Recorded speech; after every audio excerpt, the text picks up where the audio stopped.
देखिए, इस तरह के मामले को न बिहार के लोगों ने पहले टॉलरेंस किया है, न आगे टॉलरेंस करेंगे।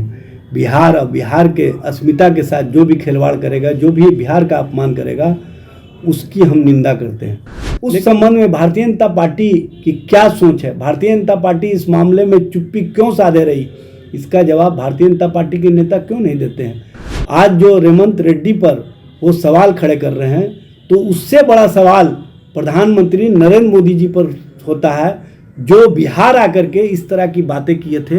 अब बिहार और बिहारियों का अपमान बिहार में करके वो जो गए थे, तो उस पर भारतीय जनता पार्टी के नेता तब चुप थे। मेरा नाम प्रिंस मिश्रा है और आप एक 24 देख रहे हैं। अभी हम लोग जो है राजद के प्रदेश कार्यालय में उपस्थित है। हमारे साथ बातचीत करने के लिए राजद के प्रदेश प्रवक्ता इजाज अहमद हैं।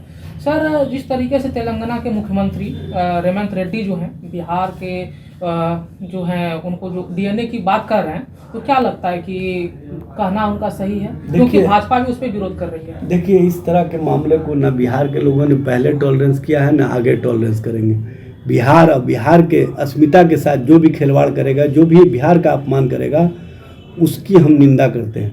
लेकिन भारतीय जनता पार्टी को इन सवालों पर आंदोलन करने से पहले प्रधानमंत्री जी के स्तर से जो 2015 में बिहार के माननीय मुख्यमंत्री नीतीश कुमार जी के डीएनए पर सवाल खड़ा किए गए थे, और जो पूरा बिहार आंदोलित हुआ था और नाखून और बाल कटवा करके लोगों ने प्रतीकात्मक जो विरोध दर्ज कराया था, और ट्रक का ट्रक जो दिल्ली भेजने का काम किया था नाखून और बाल को, उस संबंध में भारतीय जनता पार्टी की क्या सोच है, भारतीय जनता पार्टी इस मामले में चुप्पी क्यों साधे रही, इसका जवाब भारतीय जनता पार्टी के नेता क्यों नहीं देते हैं। आज जो रेवंत रेड्डी पर वो सवाल खड़े कर रहे हैं, तो उससे बड़ा सवाल प्रधानमंत्री नरेंद्र मोदी जी पर होता है, जो बिहार आकर के इस तरह की बातें किए थे, और बिहार और बिहारियों का अपमान बिहार में करके वो जो गए थे, तो उस पर भारतीय जनता पार्टी के नेता तब चुप थे।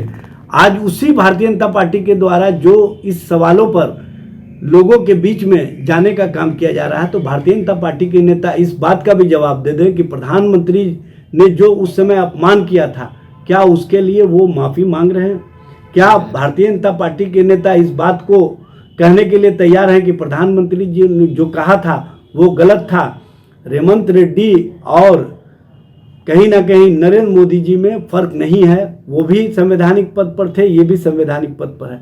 इसलिए ऐसे वक्तव्यों से सबको बचना चाहिए। इस तरह की भाषा इस्तेमाल करने से पहले 100 बार सोचना चाहिए, क्योंकि बिहार के लोग कभी भी बिहार और बिहारियों के अपमान को बर्दाश्त नहीं कर सकते।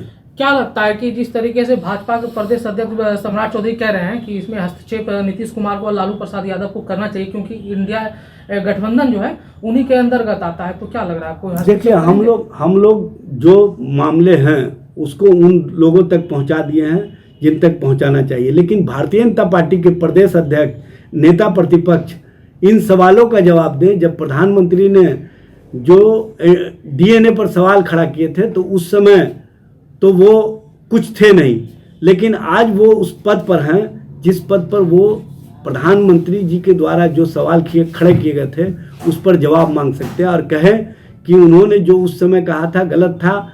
जिस तरह से आज रेड्डी कह रहे हैं वो भी गलत है। तभी हम मानेंगे कि हाँ, भारतीय जनता पार्टी बिहार और बिहारियों के अस्मिता के साथ जो खिलवाड़ हो रही है उसमें हमारे साथ खड़ी है। ये थे हमारे साथ राजद के प्रदेश प्रवक्ता इजाज अहमद, जिनको आप सुन रहे थे। ऐसे ही तमाम खबरों के लिए हमारे साथ बने रहिए और देखते रहिए एक न्यूज़ 24 प्रिंस मिश्रा, पटना। धन्यवाद।